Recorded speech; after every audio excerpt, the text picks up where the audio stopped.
How will the authorities in Portugal tackle the lack of housing on the market? I mean, right now there's a massive demand for real estate, and there's just not enough square footage. The first measure being discussed is to protect the landlord. As of today, there are many, many cases in the courts that last more than 1 year, for years, because of situations where a tenant stops paying the landlord and has certain mitigating factors.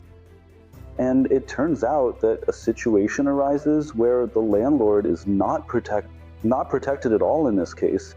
He can spend years in court getting additional expenses instead of profit. That's why investors are very cautious about entering this market. Of course, there are no squatters here. It's not such a common phenomenon, but if a family faces financial difficulties, the court can take a very long time to consider the case, and people will continue to live in your apartment. So the authorities thought about reforming their system.